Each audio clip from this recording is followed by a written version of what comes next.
Who told you that money was bad? So I start to investigate. So if I'm going to lose my relationship with God because of money, how was Abraham managing the relationship?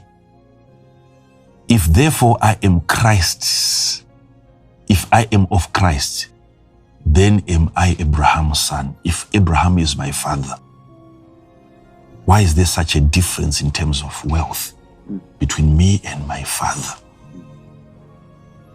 Where was he, the father of faith, having had so much money and the relationship was never affected? So who told me that? Why are we so much into some of these beliefs? Spiritual things are supposed to be explained. Thank you, Pastor. A reasonable person must think. We have never had one man ever since, whether Christianity started, Christianity, whether since, we have never had one man who has ever had a revelation, a vision of heaven, where he saw people suffering there. There's never been any man who saw a vision getting into the heavens and what he saw was garbage. Yes.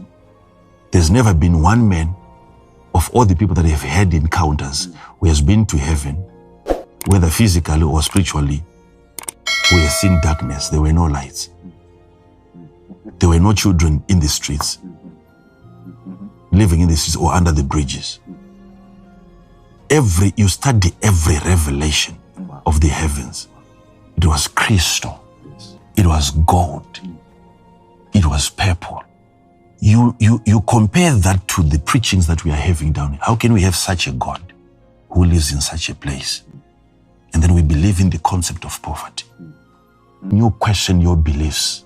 What are we going to say when we eventually enter into the heavens and the gates open and then you see the glory?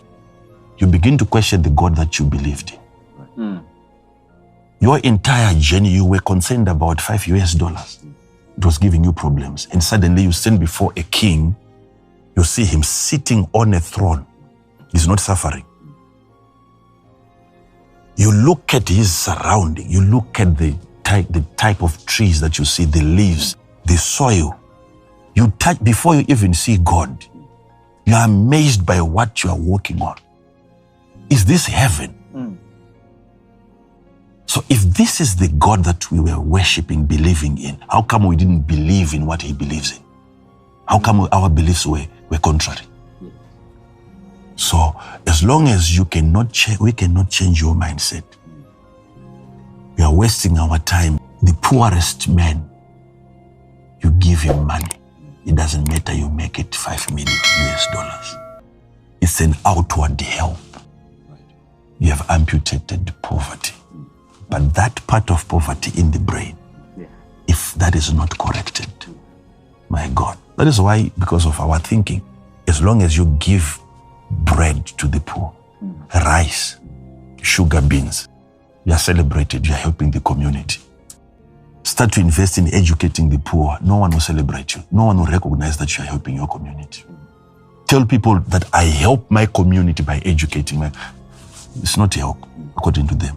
So they are not even aware, they don't have the brain to appreciate knowledge. But as you try to educate people and you delete certain programs, you are actually making a proper donation that is more expensive than giving them money. Because they will still suffer leg pain, not having any leg. Because they have it in their mind. It's still in existence somewhere. It's no longer pain that is coming from the leg. It's pain that is coming from the brain to the leg. And the body can become sick because of the mind that is sick. So you must be flexible enough to surrender what you thought was correct, because it's not giving you results. You need to quickly sit under somebody who tells you the mindset of God, the reasoning of God. And you must be humble enough to believe in, as much as things are not probably working well for me, it doesn't mean that is the will of God. That could be the will of an imagination that is prevailing over me.